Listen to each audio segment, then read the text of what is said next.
Welcome to the Accelerating Operational Performance podcast. I'm Greg Schinkel. Today is a special edition episode. That's where I just share some ideas without a guest to interview in hopes, of course, that it'll bring some greater success and insights for you and your team. And today's topic is all about development.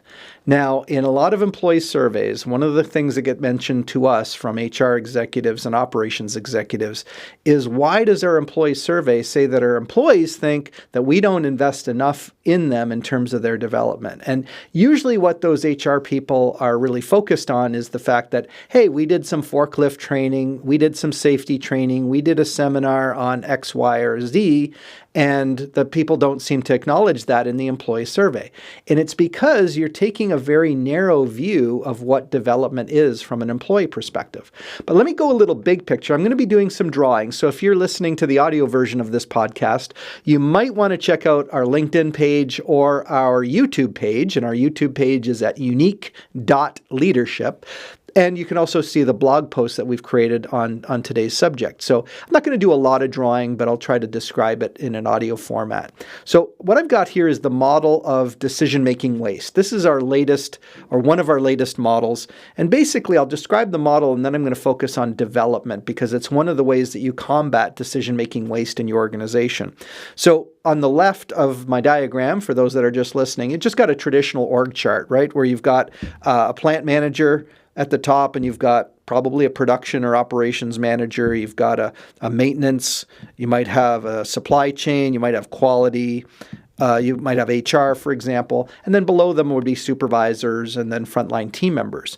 Now, decision-making waste says that every time I have a more senior person, like a plant manager, doing the work that the management team should do, that the supervisors could do, or even the employees could do, that's decision-making waste. And in a lot of organizations, these people end up making decisions or solving problems that ideally should be taken care of one or two levels lower.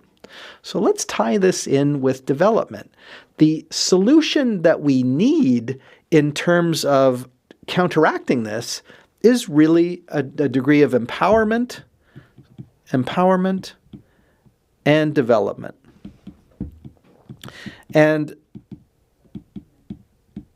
instead of thinking it in terms of formalized training sessions that you're running inside your company, although those are still helpful, what we're really talking about is, how are you extracting the maximum capability from these frontline workers? Because in the decision-making waste model, we want the people closest to the work to run the business. The people in the middle of the organization, the managers, should be focused on improving the business. And the senior leaders should really be focused on growing the business. So it's run at the front line, improve at the middle, and grow at the top. And by grow, we don't necessarily mean you're hunting new customers, although that might be part of your mandate. It's also just to create capacity. In fact, if your operation is not becoming twice as efficient every 5 to 7 years, something is not going well. Okay? Your organization should be able to handle potentially double the business it does now without necessarily having to add capital and people. Now, for some of you, I've just blown your minds with that concept, because you're thinking, how could you double your business and not add more capital equipment and not add more employees? Well, honestly, if you look at most CI and lean initiatives, you actually need that to happen anyway. You're already probably growing. If you look at the number of people you have today delivering the kind of product volume that you do now, it probably has doubled over the last 5 to 7 years.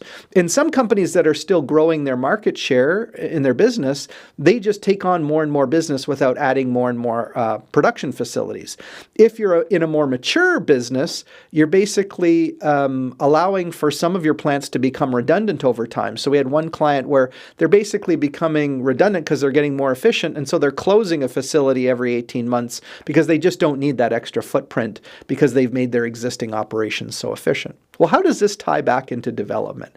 Well, I think instead of trying to move the metric on this one survey question from your employee satisfaction survey, you should really consider, how do you make or equip the people at the front line of your business to solve, and I'm going to draw here the 80-20 rule, right? Which is the Pareto principle. So I want everyone in the organization to be able to handle 80%, at least 80% of what they might face on a typical day without having to necessarily go to their manager to seek clarification, information, or to lob that, the expression, there was a book written by the Blanchard organization called The 1 Minute Manager Meets the Monkey. And in the story, basically, that everyone who comes into your office, they want to drop their monkey off in the office. Well, you can imagine at the end of a day when you've got 12 monkeys in your office, it's going to get pretty mucky there because monkeys like to fling stuff around that's kind of stinky and messy. So you don't want to take people's monkeys off of them. You want them to be able to handle their own monkeys. And in this case, it's about handling the problems that are applicable for what their role is in the organization. Okay, so in the case of frontline employees, they should be able to do troubleshooting and problem solving without, in some cases, even involving their supervisor. Because I'm taking valuable supervisory time when somebody may have been running a machine and knows how to run it better than anyone else anyway. Why are they having to involve their supervisor? Just think what happens when we end up taking a person who's not closest to the work and we put a problem on their desk. Usually if they're in a leadership role, they've been experienced and they're knowledgeable, but they don't have firsthand knowledge of what's happening at that particular moment. So they're making a decision based on partial information without necessarily being there to fix it. And meanwhile, think about how that employee feels knowing that every time they have a problem, they have to essentially bring it to their boss to solve. It's demoralizing.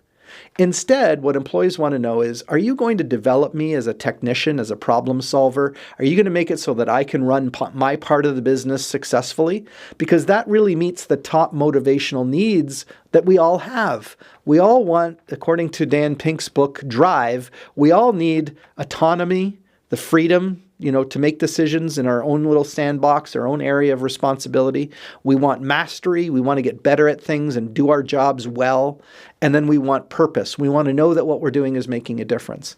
So if I basically make every employee come up to their supervisor and their supervisors are throwing problems on their manager's desk, I'm basically demotivating the organization. If I want my employee satisfaction scores to go up, I want to be developing people to be as capable as they can be in their domain, in their area of expertise, so that they can help us run the business better.